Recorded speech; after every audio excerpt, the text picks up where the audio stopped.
Imagine waking up every single morning not knowing if today might be the last day of human civilization.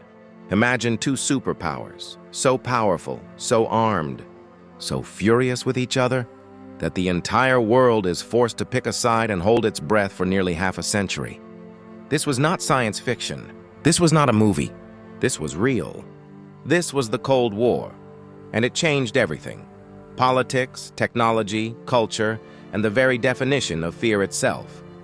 Today, we are going to take you deep inside one of the most defining conflicts in human history, a war fought not with bullets alone, but with ideology, intelligence, proxy armies, and nuclear threats. Stay with us. This story is unlike anything you have ever heard. Before we dive into the story, let's ground ourselves with some extraordinary facts that define just how massive and unprecedented the Cold War truly was. Fact number 1. At its peak, the United States and the Soviet Union together possessed over 60,000 nuclear warheads, enough to destroy every major city on Earth multiple times over.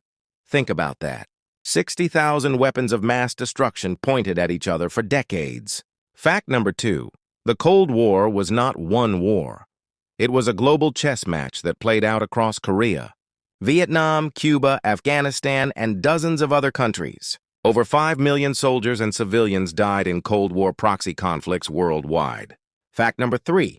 The space race, the internet, GPS, satellite communication, technologies you use every single day, were all born directly out of Cold War competition.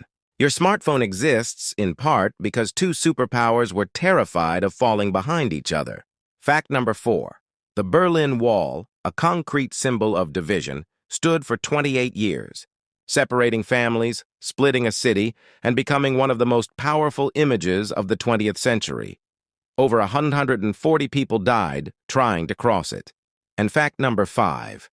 The Cold War ended not with a bang, but with a collapse. The peaceful dissolution of the Soviet Union on December 25, 1991. The most dangerous rivalry in modern history ended quietly, without a single nuclear weapon being fired. Now that you have the scope, let's go back to the very beginning. To understand the Cold War, you must first understand what came before it, World War II. In 1945, the United States and the Soviet Union stood side by side as allies who had defeated Nazi Germany together. There was celebration. There were handshakes. There was hope. But underneath that surface, a deep mistrust had been festering for decades. The United States was a capitalist democracy. It believed in free markets, individual rights, and elected governments. The Soviet Union was a communist state. It believed in collective ownership, central planning, and the absolute authority of the Communist Party. These were not just different political systems. They were fundamentally opposing visions of how the world should work, and with the threat of Hitler gone, there was nothing left to keep them united. By 1946, British Prime Minister Winston Churchill warned the world in his famous Iron Curtain speech. From Stettin in the Baltic to Trieste in the Adriatic, an Iron Curtain has descended across the continent. Europe was being divided, and two superpowers were positioning themselves on opposite sides of history. In 1947, U.S. President Harry Truman announced the Truman Doctrine, a pledge to resist Soviet expansion anywhere in the world. The same year, George Marshall announced the Marshall Plan, billions of dollars to rebuild Western Europe, making it resistant to communist influence. The Cold War had officially begun. By 1949, the Soviet Union had successfully tested its own nuclear bomb, shocking the world and shocking the United States, who had assumed they alone possessed this terrifying technology. The arms race had begun. Both superpowers began stockpiling weapons with frantic urgency. Bomb shelters appeared in American backyards. School children practiced nuclear drills, hiding under desks as if wood could protect them from atomic fire. The threat of mutually assured destruction, or MAD, became the terrifying logic that kept the peace. If either side launched, both would be destroyed. So neither launched, but the competition did not stop at weapons. In 1957, the Soviet Union launched Sputnik, the world's first artificial satellite, and suddenly the Cold War extended beyond Earth itself. Americans panicked. If the Soviets could put a satellite in orbit, could they put a nuclear warhead over American cities? The space race exploded. The U.S. poured billions into NASA. In 1961, Soviet cosmonaut Yuri Gagarin became the first human being in space. America responded by sending astronauts to the moon in 1969, a feat that captivated the entire planet and declared American technological supremacy to the world. Every rocket launch, every satellite, every step on the moon was not just science. It was a message that said, "We are stronger, we are smarter, our system works better than yours." The Cold War nearly became a hot war on multiple terrifying occasions. Let's walk through the most critical moments when the world came closest to catastrophe. The Korean War, 1950 to 1953.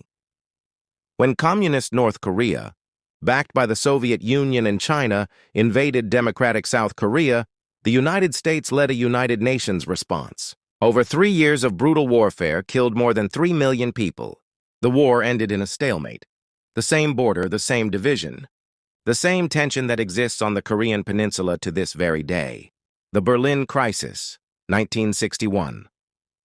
Berlin, deep inside East Germany, was divided between Western and Soviet zones. Thousands of East Germans were fleeing to the west through Berlin, embarrassing the Soviet Union. Almost overnight, the Soviets ordered the construction of the Berlin Wall, a concrete barrier that literally split a city in half. Families were separated. Some people never saw their loved ones again. The Cuban Missile Crisis, October 1962, 13 days that nearly ended the world.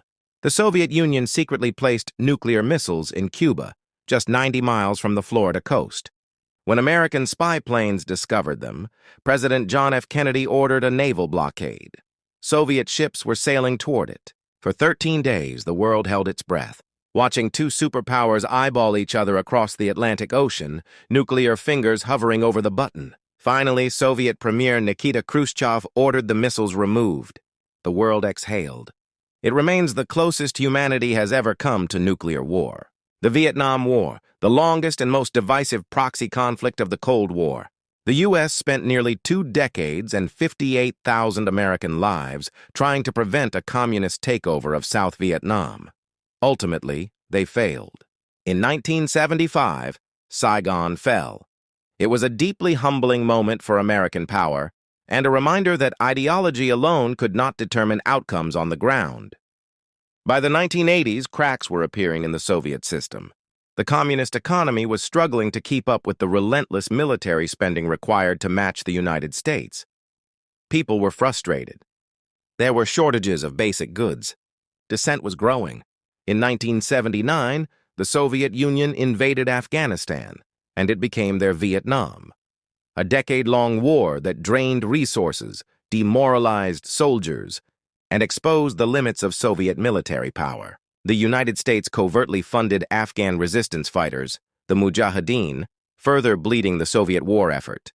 By 1989, the Soviets withdrew in defeat. Into this fragile moment stepped Mikhail Gorbachev, a new kind of Soviet leader. He introduced glasnost, meaning openness, and perestroika, meaning restructuring. He relaxed censorship. He allowed criticism of the government. He pulled back from confrontation with the West. He believed he could reform communism without destroying it. He was wrong, but in the most remarkable way. The freedoms he allowed opened floodgates he could not close. In 1989, crowds of ordinary citizens tore down the Berlin Wall with their bare hands and hammers, while East German guards stood aside.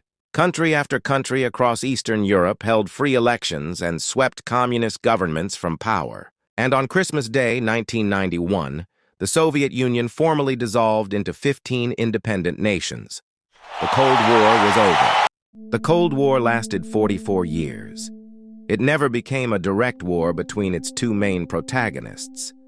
And yet, it defined everything. It shaped borders, toppled governments, launched technologies, divided families, inspired movements, and cast a shadow of nuclear anxiety over 2 full generations of humanity. Its legacy lives on today in ways we rarely acknowledge. The nuclear arsenals still exist, The geopolitical tensions between the United States and Russia have never fully disappeared. The proxy conflicts it ignited in the Middle East, in Southeast Asia, in Africa, continue to echo in the news you read this morning. And perhaps most importantly, the Cold War teaches us this: that ideology is powerful enough to divide the world. That fear is powerful enough to maintain a dangerous peace, and that ordinary people, not just leaders, have the power to tear down walls. The Cold War is over, but its lessons are very much alive, and understanding them may be more important today than ever before. Thank you for watching. If this video gave you something to think about, share it. History should never be forgotten.